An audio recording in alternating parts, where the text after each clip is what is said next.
Listening to the Traffic and Conversion Show. I'm your host, Michelle Fernandez, and today joining me is Seth Erickson. Seth's personality and particular brand of humor is the kind that draws people to him. He's a quick thinker with the ability to distill complex ideas into easy to understand information, and he's definitely not afraid to work hard and apply tenacity when needed. Sometimes Seth uses these traits for good, sometimes to go after world domination. But the one thing that is true above all else, Seth is a born storyteller. At the tender age of 4, Seth was baffling his preschool teacher with his vivid imagination. While many kids were naming shapes, Seth told stories which added plot points, built words, and introduced characters. Now, here's the cool thing. Seth uses storytelling as a way of helping businesses, specifically startups. Stats say that 90% of startups fail. Well, Seth's vision is to reduce that disheartening number by at least 10%. He recognizes many startups excel at building their tech and ideas. However, they fall short when communicating their value to the world. Enter Seth, right? Here he comes to save the day, who teaches these budding business owners one of the most effective communication methods and an art form that has been a part of humanity for as long as, well, humans, right? Because we're talking storytelling. And as they say, stories sell and facts tell. So Seth believes that entrepreneurs will find proving their value to investors and the marketplace easier with the techniques that he teaches. He has seen firsthand how incorporating storytelling can make a presentation and a product stand out and become memorable to investors and customers alike. So if you're searching for a 6 feet, 8 inch global throtting brand agency owner with a sense of humor to aid in your startup endeavors, look no further. We got Seth Erickson on the phone today because today is all about the neuroscience and storytelling, right? Really bringing your clients in marketing material like they're binging on a Netflix drama. So definitely stay tuned. Hey there, it's Michelle, and I think this is going to be an awesome episode. Just in our initial conversation, the one and only Seth Erickson joining me. Welcome to the show. Thank you for having me. I can't wait to dive in. But before we get started, can you share a little bit about your journey, about yourself, what you do and who you serve, all that good stuff? Yeah. So where to start? So these days we mainly work with startups. We are kind of helping them be better communicators, because a lot of people go to school, they're great at tech, they've got like these brilliant ideas, but none of them really took marketing classes. And so they don't know how to pitch well, they don't know how to communicate their ideas in a straightforward, kind of streamlined manner. They tend to dump a ton of information on people, and then people just kind of stand there like with, right. this dazed look on their faces. So that's essentially what we do. A lot of it is around storytelling and building websites, because your website is Grand Central Station. It doesn't matter what kind of promo ad. If you meet somebody in person, they're going to come back to your website. They're going to research you. And we know all that from Google research and all that fun stuff. So that's a lot of what we do. How we got into this is was running a really successful web design agency, won a ton of awards, made a lot of money. And at the end of the day, found out that like I wasn't really moving the needle enough in my client's business, or really at all. They were super excited about the fact that we designed beautiful websites for them. But when I'd say, well, did you get more signups? Did you get more of this, more of that, more sales, whatever? They're like, no, but we really like the website. And for me, that just kind of started to create this cognitive dissonance where I wanted to have a bigger impact, do more for my customers. And so I started to go, okay, well, what in the world can we do that would be actually effective besides just making beautiful pixels on a screen? So looked at a lot of marketing. None of it really resonated with me. Some of it was kind of spammy and manipulative and that kind of stuff. And I had a friend who gave me a book called Winning the Story Wars by Jonas Sachs. And it was just talking about storytelling. And this guy was an agency owner. And I was like, this is really fascinating. So I went on a binge on Audible, bought over 50 books and read all those books in 1 year and went, holy crap, this is really amazing.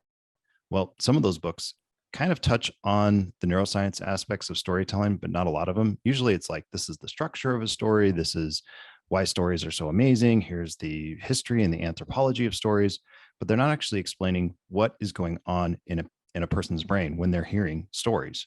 Mhm. So from there, I went on this terror of reading research papers. By the way, don't do that to yourself.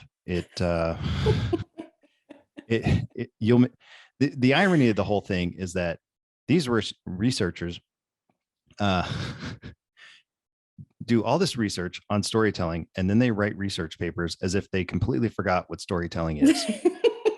So it's like you dig through, mounds of information, and they're not even structuring it in a story format, which the paper is about the fact that the human brain really likes stories. And yet you're not even applying what you're learning. So it's kind of mind boggling. Mhm.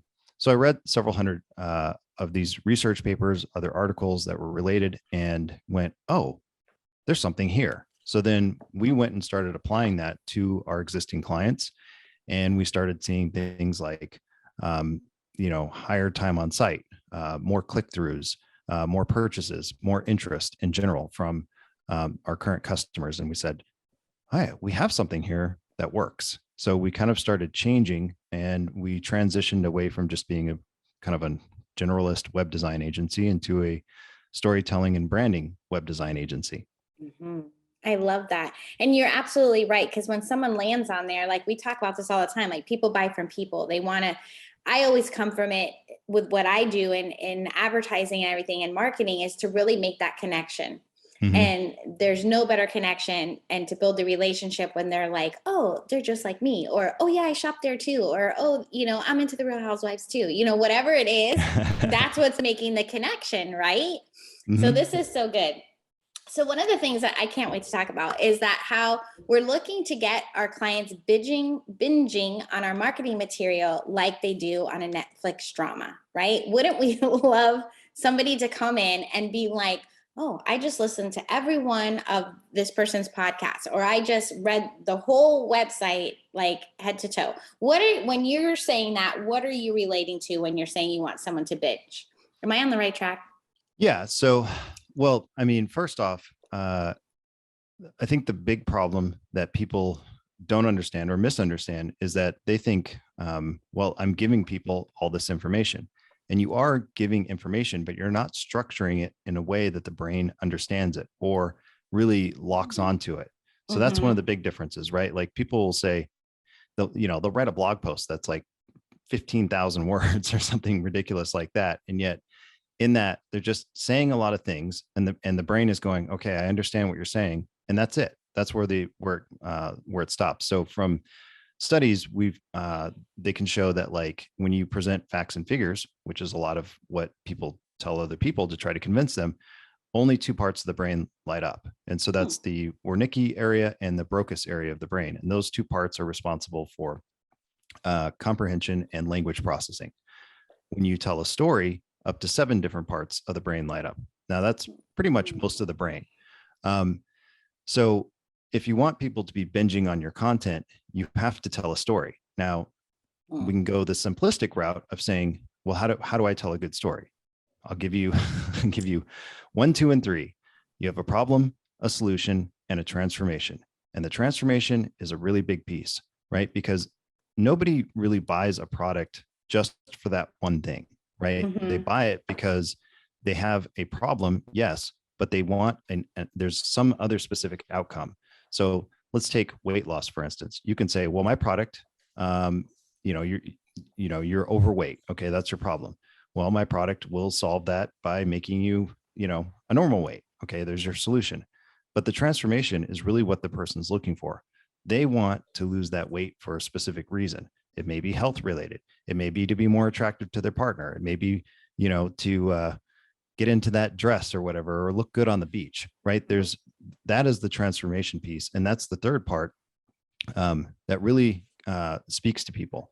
And to get there, you really have to do market research. You can't just go, okay, I think this is what my client wants, and then throw something at them. In the process of market research, then you get deeper into, well, why are you doing this? Right. So like marketing has that saying, nobody wants a drill, they want a hole. Right. Well, the question would be then, what's the hole for? Right. Are they hanging a picture? Are they putting up a bike rack? Like understanding that, that's where the transformation piece comes in. So you were asking about like Netflix. Well, a good Netflix show or Amazon or any of these other guys, they're telling a story about a character that has a challenge. They're seeking to overcome that challenge. We're seeing the trials and tribulations of them overcoming that challenge. Often there's a mentor who comes in and helps them overcome that challenge. Then we see a transformation. No hero ever starts the beginning of the story being the exact same person that they were. So in your content, when you're talking about, your products or your services or what you do, you can't miss that transformation piece. So again, that's a very simplistic breakdown of storytelling. There's a lot more to it, but that's what the final answer. I actually love that. And it does make sense. And I totally 100% am now kind of realizing some of the things that I've learned on my journey. And it's just like, I feel like that's where so many people miss the mark. Like what you were talking about with the weight loss. And I know that weight loss can be like a little tricky topic for certain people, but it's just a perfect example of what people think the problem really is the weight loss, but that's not the problem. There's a deeper rooted problem than that. Just like when you were saying the drill in the hole, I think I might start using that example because you want to do so many different things, right? And what is it? And each is unique to, I guess, the person that's receiving this message, right? Yeah, the application. Mm-hmm. So when you're talking about the difference between, or can we talk about the difference between marketing and actually storytelling? Yeah. Well, I think it comes down to the same thing I was saying earlier, is that people are giving information, but it's not structured in a specific way. And that it's that structure that the brain goes, ooh, I want to pay attention to this. I like this. What do we got going on here? The other thing, so one of the things that the brain does is when you tell a good story, you actually create a simulation in your head.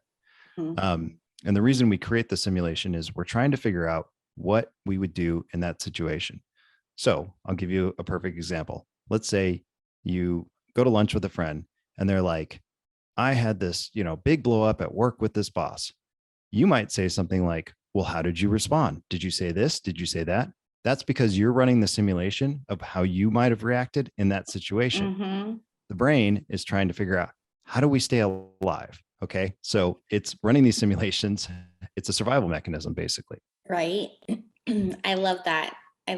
So when you're looking at structuring stories, would it be different for, like, let's say a website, let's say your About Me page versus a landing page where someone's going to get your free lead magnet or something like that?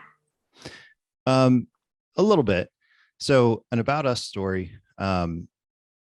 often what makes a good About Us story is, what did you learn through that process, right? You don't necessarily need to have that on your homepage or whatever, but if you're going to tell a story, the other thing you want to do is you want to tell the story about the customer. So you can say, we got started in business because we saw this problem XYZ, and we feel like this shouldn't be happening, blah, blah, blah. And we also went through this problem ourselves, maybe. And that's why we created Acme, whatever, lawn service. So it needs to, whereas most people, they just want to tell the story about themselves. We've been in business 20 years. We've done this, we've done that. We're so amazing. We're so great. Look at us go. And, we as humans are very self-interested. So if you're telling the story about yourself and I don't know you that well, maybe this is the first time I've been to your website, my engagement with you is going to be pretty low. But if you start telling a story about me or someone like me that I could potentially resonate with, have that simulation running in my head of seeing myself maybe using your product or using your service to get that solution, that is a very different way to structure your site. And again, it just goes back to structure. Mm-hmm. So that's really, I always heard that facts tell and stories sell.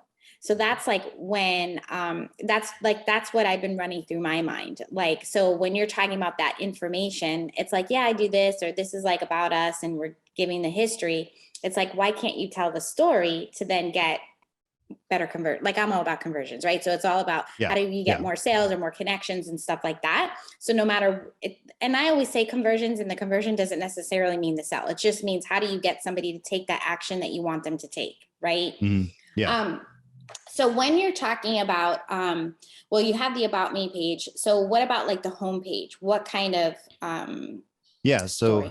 So the homepage, I mean, for the most part, I would say that you want to start with a problem, right? What is the problem that your customer is having?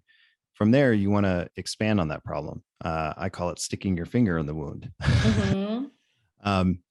And by expanding on the problem, you're also indicating to the reader that you have a deep understanding, and experts have a deep understanding in what they're talking about. They don't just talk about the surface level stuff. They go into the, the secondary and the tertiary problems that maybe you're experiencing because of that specific problem.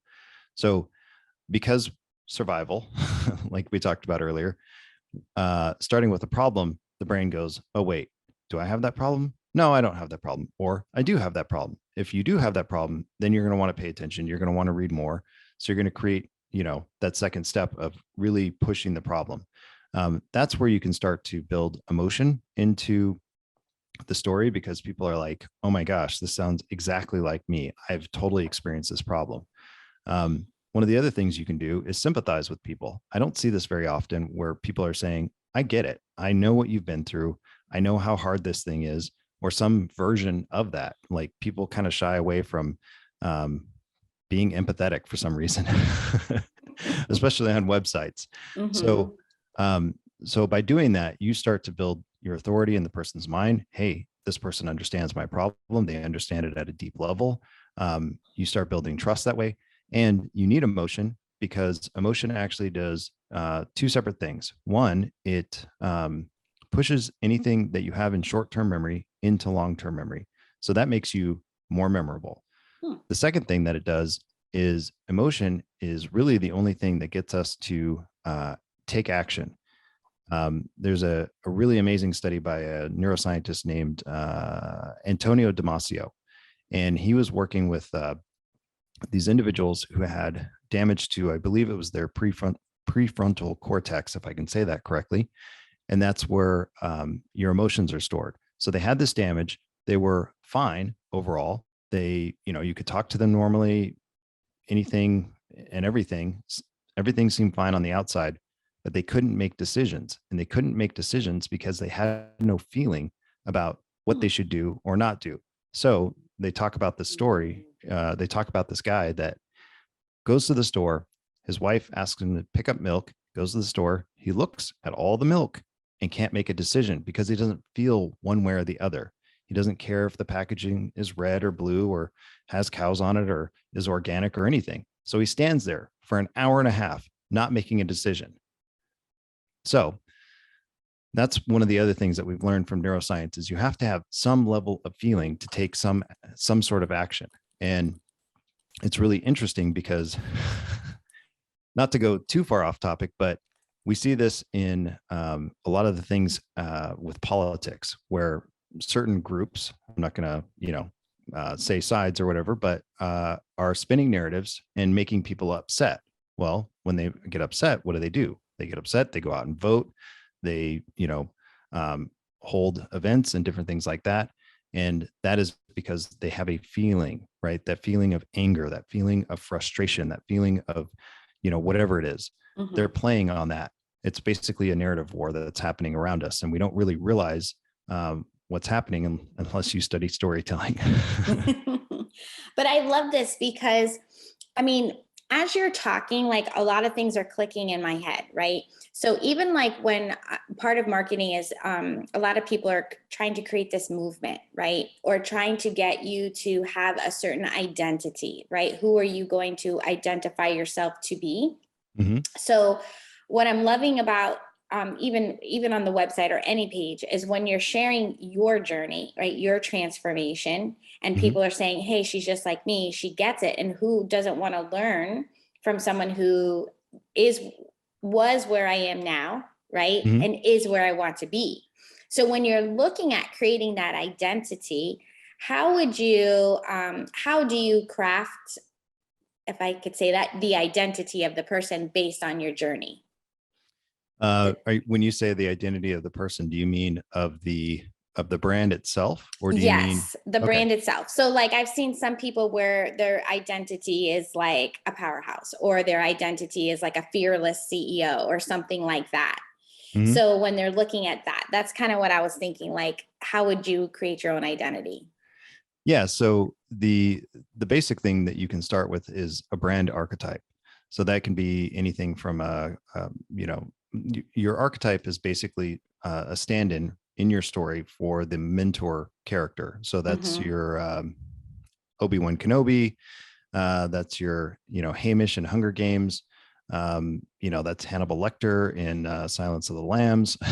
Mhm. um, so you define that by picking out a brand archetype, and you can really Google this. I mean, in the stuff that we do, we have kind of a list, and we go through and we kind of explain, okay, this is the captain archetype, this is the defender archetype, this is the jester archetype, this is the magician archetype, and we work with the company to figure out what type of archetype they are, because depending on your archetype, you're going to tell the story. It may be the same exact story, but you're going to tell the story differently, Mhm. right? So for instance, what is it, like a captain archetype might go for selflessness or whatever, whereas a captain archetype might go for courage, whereas a defender archetype might hit on themes of selflessness.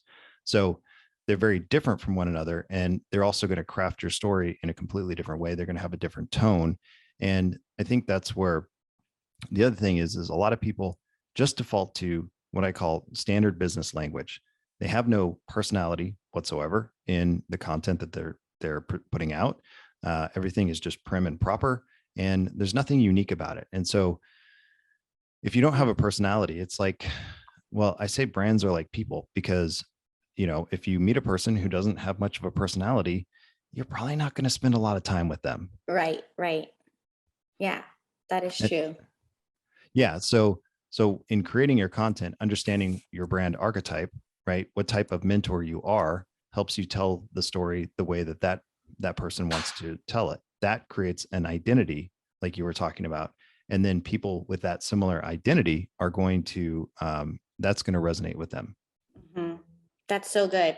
And then when we're talking about a movement, like they're creating this movement. So for me, my movement is a crazy cool life. Like I want people to do what they want when they want, and just to have all these crazy dreams. Cause for so long for me, like I lived this life in my head of what all these things I wanted to do. And I remember saying, you need to be in my head because it's so crazy cool. And my coach is like, why don't you just like live it? Like instead of it being in your head. And so for me to sit there and craft this like movement, um, of what that is, how do you suggest that people actually get out what they're trying to get other people to do?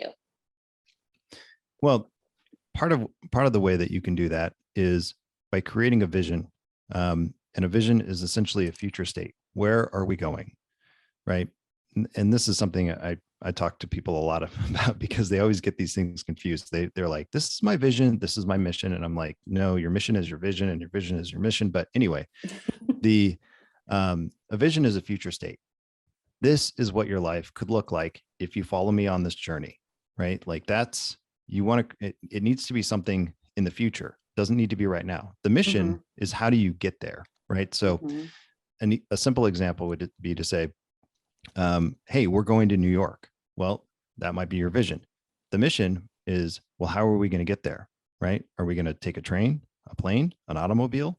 right. Right. Like, so this is what we're doing right now to help you achieve this future state that you're looking for. So that's your mission. So if you want people to, if you want to build sort of a following, like you said, then it's always best to be kind of future casting or future pacing, where you're going, what it looks like when you get there, and how you're going to do it. I love this. I'm writing down, I'm taking notes. That's okay. I love this. A good vision is a story, right? Mm-hmm. It's a very short story. It's specific. It's also not about you. It's about the people that are going along with you. And it needs to be sort of defined by some set of variables. We're going to do this by next year, or, we're going to get this many people to go along with us, or something like that. There needs to be some sort of defined goal as well. And as you cast a vision like that, then other people can come along and say, you know what, I would like to be a part of that. Right. And that may be giving you resources, being a part of your team, financing whatever. But as long as people understand where you're going, then they can see how they fit into that story. And then they become a part of your story, and essentially creating a group like that. Everybody has a story that's connected to a larger story. So I love that. I love that. Thank you for breaking that down, because it does get confusing and we're so wrapped up into all this stuff, but I love how you defined that. Now, you talked about like even just sharing your journey, and a lot of people feel that they need to be very professional and keep things. I know when I left the professional world, I was like, well, you're not supposed to do personal stuff. And it was difficult to switch. So for those who feel, and even some of their journey and their transformation, people feel like, well, I don't want to share the messy stuff. I don't want to, like, I feel very uncomfortable with that. Or maybe it's still like too close to them that, they literally can't. So when somebody's starting out on this, how would you suggest, are there certain steps that they take to kind of map this out in order for them to share their journey and themselves?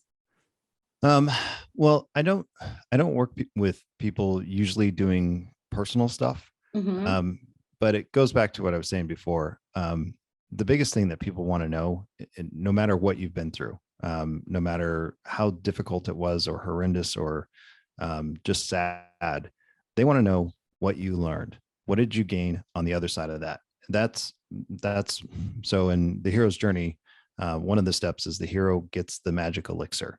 Right. That magic elixir, then they take it back and they give it to everyone around them, whether it's hope or some newfound ability. Prometheus stole fire from the gods, and then he gave it to mankind so mankind could have fire.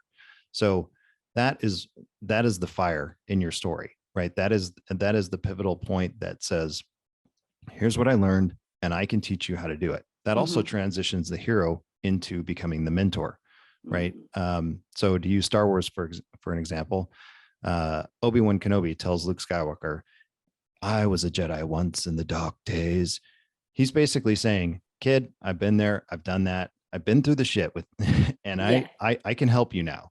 And that's essentially what happens to all heroes is they transform.